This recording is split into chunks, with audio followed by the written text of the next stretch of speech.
Hello everyone, this is मनम धीरज और आप देख रहे हैं स्टडी मौज यूट्यूब चैनल। ठीक है, तो आज अपन एचसीएफ पे बात करने वाले हैं। दो या तीन वीडियो मैं डाल चुका हूं, तो उनमें मैंने आपको एलसीएम के बारे में सिखाया है। आज अपन एचसीएफ पे बात करने वाले हैं कि एचसीएफ को किस तरह से अपन फाइंड करेंगे, किस तरह से अपन निकालते हैं, उस पर अपन बात करेंगे। तो पूरी वीडियो को लास्ट तक देखना, आपको गारंटी के साथ में समझ में आएगा और आप क्वेश्चन भी सॉल्व करोगे। तो आइए समझते हैं। ठीक है, जैसे देखिए अपने पास में, जैसे मैं एलसीएम के बारे में मैं समझा चुका हूं, तो एचसीएफ के बारे में, एचसीएफ होता क्या है। अगर आपको ये समझना है कि एचसीएफ क्या होता है, तो मेरे एलसीएम एचसीएफ की पहले नंबर की वीडियो आप देखिए, उनमें मैंने आपको डिटेल में समझाया हुआ है कि एलसीएम क्या होता है, एचसीएफ क्या होता है। ठीक है, तो अपन एचसीएफ पर बात करेंगे। एचसीएफ पर बात करो, एचसीएफ। ठीक है, एचसीएफ पर बात करेंगे, यानी highest common factor. Highest common factor पे बात करने वाले हैं। तो क्या है, जैसे देखो अपने पास में, जैसे 12 है और अपने पास में 16 है। 12 और 16 है और इसका एचसीएफ निकालना है। 12 और 16 का क्या निकालना है, एचसीएफ निकालना है भाई। क्या निकालना है, एचसीएफ।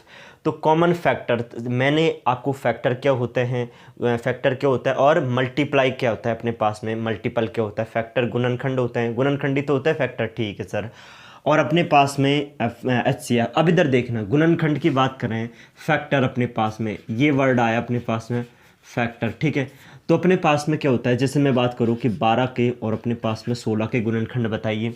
तो 12 के और 16 के, देखो highest common factor, highest common factor. तो ध्यान से देखो, 12 के अगर गुणनखंड करेंगे, 16 के गुणनखंड बताओ, तो सर इसका 1 होता है, इसका 2 होता है, 3 होता है, 4 होता है, 6 होता है और 12 होता है। इसका 1 होता है, फिर अपने 2 होता है, 4 होता है, 8 होता है और 16। ये तो होता है भाई, ये तो इनके गुणनखंड है। बिल्कुल सर, आप बोल रहे हो कि बिल्कुल सर यही गुणनखंड है। उन्होंने कहा हाईएस्ट कॉमन फैक्टर।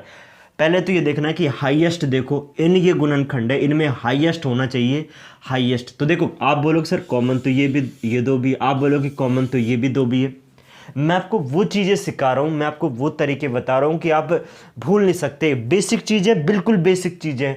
उन्होंने बोला कि हाईएस्ट कॉमन फैक्टर। तो आप मुझे बताओ कि हाईएस्ट कॉमन फैक्ट, पहली बात तो हाईएस्ट है सर, कॉमन भी है, तो हाईएस्ट कॉमन फैक्टर अपने पास में यानी कि एचसीएफ, और वो कितना हो जाएगा, 4। तो भैया अपने पास में 12 और 16 का जो एचसीएफ आएगा, 12 और 16 का जो एचसीएफ आएगा वो कितना आ जाएगा, वो 4 आ जाएगा। कितना आएगा, 4 आएगा। ठीक है, एक तरीका तो ये है, लेकिन अगर बड़ी संख्या आ गई तो एसएल निकालेंगे कि नहीं।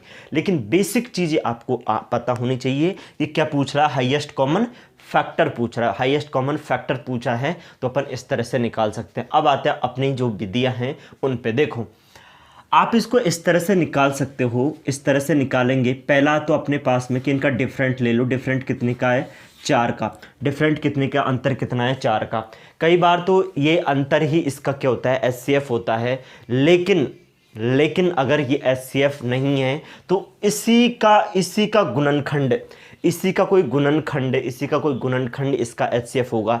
लेकिन ये ध्यान रखना कि यदि इन दोनों का, इसका अंतर इसका एचसीएफ नहीं है, इसका अंतर, इन दोनों का अंतर इसका एचसीएफ नहीं है, तो उसका कोई भी गुणनखंड इसका क्या नहीं होगा, एचसीएफ नहीं होगा। ये ध्यान रखना है। दोबारा बोलता हूं, देखो इस चीज़ को समझो। अगर ये 4 इसका एचसीएफ है तो इसका कोई भी गुणनखंड, यानी कि अगर ये 4 कई बार तो इसका अंतर ही क्या होता है, एचसीएफ होता है। ठीक है, अगर इसका अंतर एचसीएफ नहीं है तो इसका कोई भी गुणनखंड फिर एचसीएफ नहीं होगा। इस बात का ध्यान रखना है। ठीक है, बात समझ में आ गई। तो ये तो होगा अपने पास में फर्स्ट तरीका, इस तरह से अंतर फाइंड कर लो। ठीक है, दूसरा अपने पास में, दूसरा किस तरह से है कि आप हमेशा बड़ी संख्या में भाग दे लो छोटी संख्या का। हमेशा बड़ी संख्या में क्या कर देंगे, बड़ी संख्या में भाग देंगे छोटे का। ठीक है, अब देखो इसमें भाग देंगे तो 12 कम 12, ये 12 ये माइनस करते हैं तो कितना बच गया, 4। अब की बार इस 4 का ध्यान रखना, ये 4 है, इसमें 12 के अंदर भाग देना है। 12 के अंदर भाग देंगे 4 का, तो कितनी बार, 3 बार चल जाएगा ना 12, और ये कितना बच गया, 0। तब तक भाग देना है जब तक 0 नहीं आ जाए, तब तक भाग देना है जब तक 0 नहीं आ जाए। और 0 आ जाए यानी कि 0, तो अपने पास में ये जो आया है ना, ये जो आया है वही अपने पास में एचसीएफ हो जाएगा। ये जो आया है यही अपने पास में क्या हो जाएगा, एचसीएफ हो जाएगा। और समझाते हैं एग्जाम्पल के तौर पर आपको। जैसे मैं ले लूँ जैसे 60 है और ये 45 है, और इनका क्या निकालना है, इनका एचसीएफ निकालना है। इनका क्या निकालना है, एचसीएफ आपको निकालना है कि इन दो के 60 और 45 का एचसीएफ निकालो भाई, कि 60 और 45 का एचसीएफ निकाले। तो क्या करेंगे, छोटी संख्या में आपको या तो इनका अंतर देख लो, अंतर कितने का है, 15 का, अंतर कितना 15, या तो यही इसका एचसीएफ है, ठीक है। या फिर आप क्या करो कि बड़ी संख्या में, आप बड़ी संख्या में हमेशा छोटी का भाग दें। 45 एक बार गया तो कितना बच जाएगा भाई, कितना, 15 45 हो गया ना, 3 बार गया ना, हाँ सॉरी एक बार चल जाएगा तो कितना बच गया, 15। फिर इस 45 के अंदर ये जो बचा है ना, ये जो शेष बचा है ना, उसका भाग देता है, यानी कि 45 के अंदर, यानी कि 45 के अंदर किसका, 15 का, और 15 × 45, 15 × 45 ये 0, तो ये क्या हो जाएगा, इसका एचसीएफ हो जाएगा। बोलो समझ में आया कि नहीं आया, बोलो एचसीएफ निकाल सकते हो या नहीं निकाल सकते। अगर निकाल सकते हैं तो आप कमेंट बॉक्स में टाइप करें, ठीक है, कुछ भी आप कमेंट ज़रूर करें। अगर आपको वीडियो समझ में आ रही है, वीडियो आपने देखी है, तो आप कमेंट ज़रूर करें कि आपको वीडियो कैसी लगी। देखो आप जितने लोग देखोगे इसको और फिर कमेंट करोगे, उससे ये इम्प्रूव हो जाएगा, मतलब हमें लगेगा कि हम जो वीडियो बना रहे हैं वो यूज़फुल भी है क्या नहीं है, ठीक है। तो एचसीएफ इस तरह से आप निकाल सकते हो। आप कोई भी नंबर ले लो, मैं और आपको एग्जाम्पल लेना, और एग्जाम्पल से आपको समझा देता हूँ। देखो जैसे देखना आपके पास में, जैसे कोई भी एग्जाम्पल ले लेते हैं अपने पास में, कि जैसे ले लो 23 और अपने पास में 69। 23 और 69 ये दो संख्या अपन ने ले ली है, और इसका क्या निकालना है, एचसीएफ निकालना। तो क्या करते हैं, पहले तो ये देखो अपने पास में कि इनका डिफरेंट कितने का आ जाएगा। सर डिफरेंट आ गया इसका 46 का, डिफरेंट कितने का, 46 का। अब देखो या तो यही इसका एचसीएफ हो जाएगा, अंतर 46 का ना, या तो यही इसका एचसीएफ है। अगर ये एचसीएफ नहीं है तो फिर इसी का कोई गुणनखंड इसका एचसीएफ होगा। तो देखिए समझते हैं, यहाँ से देखना आपके पास में सबसे पहले 69, और अपने पास में इसमें भाग देना है 23 का।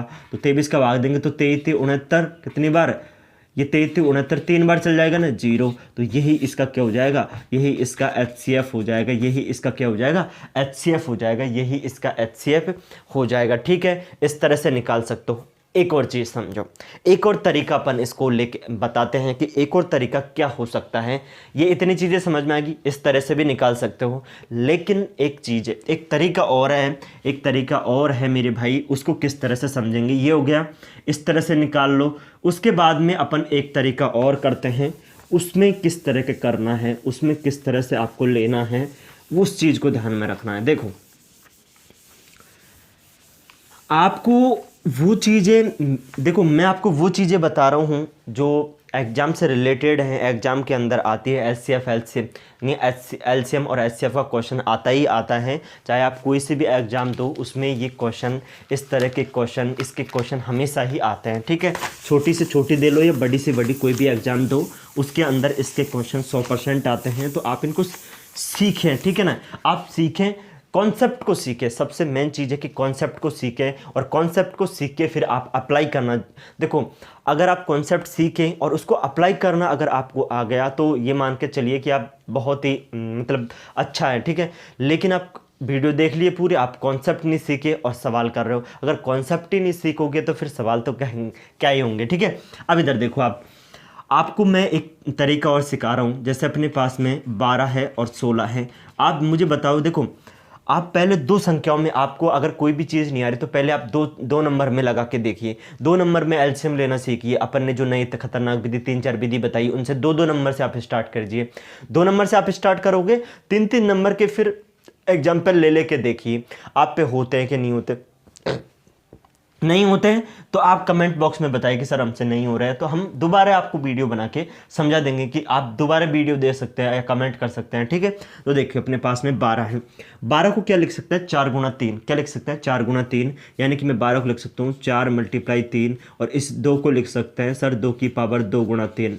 बोलो ऐसा लिख सकते हैं कि नहीं लिख सकते हैं, बिल्कुल लिख सकते हैं, इसमें कोई बुराई नहीं है सर, लिख सकते हैं, ठीक है। इसको लिख सकते हैं 4 × 4, यानी कि इसको लिख सकते हैं 2 की पावर 4। बोलो इसको 2 की पावर 4 का मतलब 16 होता है कि नहीं होता। अगर 2 की, देखो आपको इतना पता है ना कि 2 की पावर 4 16 होती है, 2 की पावर 2 4 होती है, ठीक है। और 2 की पावर 5 की बात करें तो 32 होती है, ये आपको पता होनी चाहिए, ठीक है। अब देखना आपको क्या करना है, ये देखो इनके अर्थ में ही इनके जो मीनिंग है HCF, इनमें इनका आप देखो, जब भी आपको HCF लेना है, जब भी आपको HCF लेना है, जब भी आपको HCF लेना है तो कॉमन के अंदर देखो, एलसीएम में तो क्या करते थे, कॉमन के अंदर सबसे बड़ी घात लेते थे, कॉमन के अंदर सबसे बड़ी घात लेते थे, लेकिन एलसीएम के अंदर वो सॉरी HCF के अंदर क्या करेंगे, HCF के अंदर मेरे भाई कॉमन जो होगा, पहले तो कॉमन को देखो, उस कॉमन का अपने पास में क्या करना है, HCF के अंदर उस कॉमन की सबसे छोटी घात लेते हैं, उस कॉमन की सबसे छोटी घात लेते हैं, ठीक है। तो अपने पास में क्या हो जाएगा, 2 की पावर, बताओ कॉमन कौन सा है, 2 कॉमन है, तो सबसे छोटी घात लेंगे, यानी कि 4 तो नहीं लेना, लेकिन क्या लेंगे, 2 लेंगे, तो 4 की पावर 2, और 4 की पावर 2 क्या होती है, वो सॉरी 2 की पावर 2 क्या होती है, 2 की पावर 2 होती है सर 4, क्या होती है 4, तो यही अपने पास में क्या हो जाएगा, इसका HCF हो जाएगा, क्या हो जाएगा, इसका HCF हो जाएगा, ठीक है। बात आगे समझ में। उसी तरह देखो अपन एक और क्वेश्चन लेते हैं, इसी तरह अपन एक और क्वेश्चन लेते हैं, ठीक है। तो अपने पास में ये HCF कितना आ जाएगा, इसका HCF आ जाएगा 4। अपन कोई और एग्जाम्पल लेते हैं, जैसे मैंने एक और एग्जाम्पल लिया कि सर मैंने एग्जाम्पल ले लिया 50, क्या ले लिया 50, और एक एग्जाम्पल ले लिया मैंने सर 200, एक एग्जाम्पल ले लिया मैंने 200। तो अपने पास में इन दोनों का क्या निकालना है, HCF निकालना है, क्या निकालना है, HCF। तो देखो समझो, आप 50 को क्या लिख सकते हो सर, इसको लिख सकते हैं 25 गुणा 2, 25 गुणा 2, इसको लिख सकते हैं सर 25 × 200, इसको लिख सकते हैं 25 × 200, ठीक है। अब यहाँ पे देखना आपके पास में, अब देखो आप सबसे पहले तो आप क्या लिखोगे, आप इसको लिख सकते हैं 25 गुणा 2, आप इसको लिख सकते हैं 25 गुणा 2, और इसको लिख सकते हैं 25 गुणा, अपने पास में 25 गुणा क्या लिखेंगे, 25 गुणा पावर 3। तो कॉमन के अंदर तो क्या है, कॉमन के अंदर छोटे वाला मान लेना है, तो कॉमन के अंदर से तो छोटा वाला मान ले लिया, ये लो कॉमन के अंदर से छोटा वाला ले लिया, तो वो घात अपने पास में 3 है, यहाँ पे कितने हैं, एक घात है, तो एक वाला ले लिया। अब इन दोनों में आप बोलोगे सर इसमें तो समान ही घात है, इसमें समान ही घात है, तो आप एक ले ले, एक वाली लेनी है, ठीक है। तो अपने पास में ये कितना आ जाएगा 25, तो दोनों के अंदर कितना आ जाएगा 50, इसका HCF आ जाएगा, क्या आ जाएगा 50 आ जाएगा, क्या आ जाएगा 50। आपको ऐसा समझ में नहीं आ रहा तो आप दूसरा तरीका लगा लीजिए।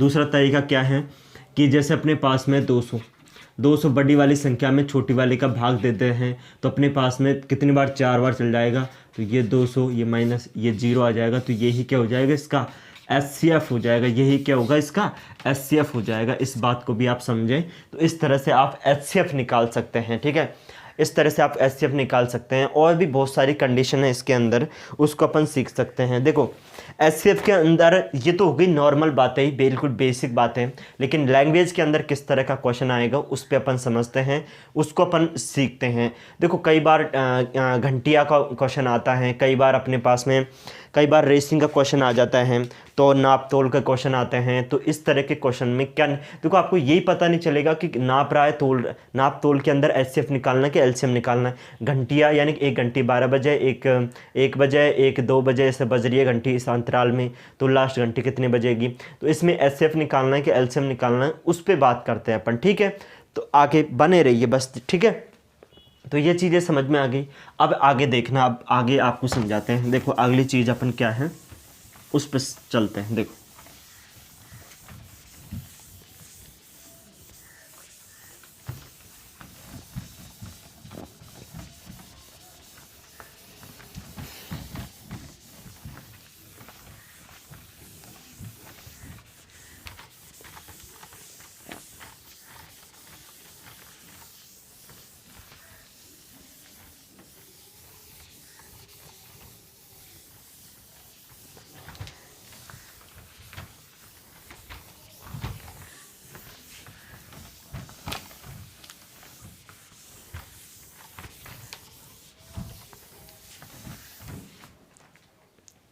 ठीक है, तो अब देखिए अपने पास में, अब अपन समझते हैं कि क्या चीज़ है, किस तरह से अपन करेंगे, किस तरह से आप निकालोगे, किस तरह से अपन निकालेंगे, लैंग्वेज के रूप में क्वेश्चन किस तरह से आएगा उसको सीखते हैं अपन, ठीक है। तो देखो अपने पास में अगली, इनको आप लिख भी सकते हो कॉपी में, किताब में, जहाँ पे भी आप पढ़ रहे हो उसको आप लिख सकते हो कि क्या चीज़ है क्या नहीं है, आप लिख सकते हैं, ठीक है। अब देखो अगला क्या है, देखो अगला एक टाइप वर्जन है बिल्कुल, ठीक है। तो पहले अपने पास में कि पहले अगर लैंग्वेज के रूप में अगर क्वेश्चन आया तो वह किस तरह से आएगा, यही चीज़ें मैंने एलसीएम में भी आपको सिखाई हुई है, तो आप उनको सीखें, ठीक है। देखिए अपने पास में क्या है कि वह बड़ी से बड़ी, वह बड़ी से बड़ी संख्या, वह बड़ी से बड़ी संख्या ज्ञात कीजिए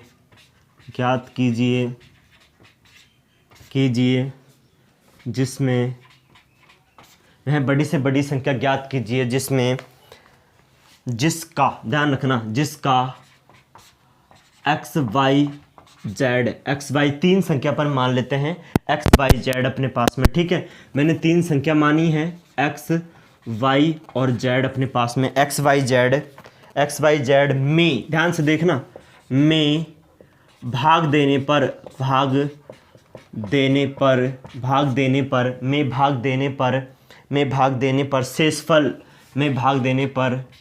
शेषफल आर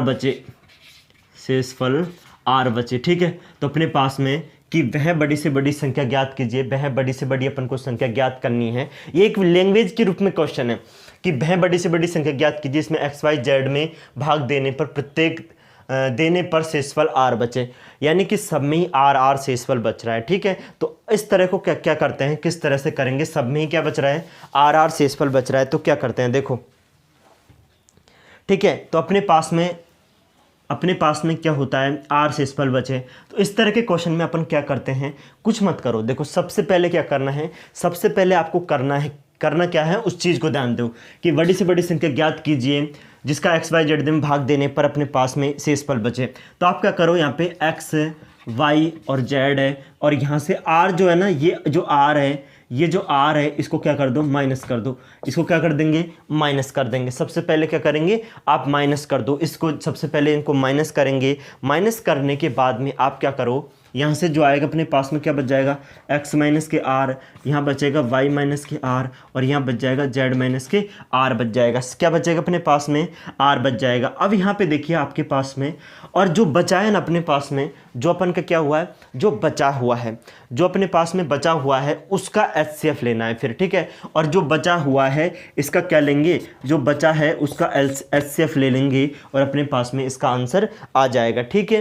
तो अपने पास में जो बच गया उनका फिर HCF लो, ठीक है। जो बचा है उनका HCF लेते हैं, और अपनी एग्जाम्पल से भी मैं आपको समझाऊंगा, ऐसी बात नहीं है कि एग्जाम्पल से नहीं समझाऊंगा, बिल्कुल, ठीक है। तो अभी तो ये समझो कि बड़ी से बड़ी संख्या जिसमें एक्स वाई जेड का भाग देने पर शेषफल आर बचे, यानी कि सब में आर बच रहा है। तो आप पहले क्या करें, उनको घटाएं। घटाने के बाद में क्या करेंगे, घटाने के बाद में आप उनको क्या करें, घटाने के बाद में मेरे भाई आप देखो, जैसे घटाएं तो घटाने के बाद में फिर आप उनका क्या लेंगे, HCF लो, ठीक है। घटाने के बाद में आप क्या लो, उसका HCF आपको लेना होगा, HCF आप लें, ठीक है। तो अब यहाँ पे देखिए आपके पास में क्या है, HCF लें, तो इस तरह का आ गया। अब देखो एक और क्वेश्चन, इसी टाइप का एक और क्वेश्चन और बनता है, उसको भी मैं लिख देता हूँ। देखो सेकंड टाइप क्या है अपने पास में कि वह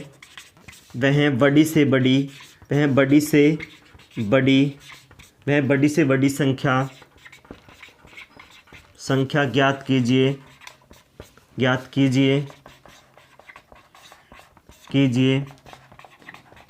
जिसका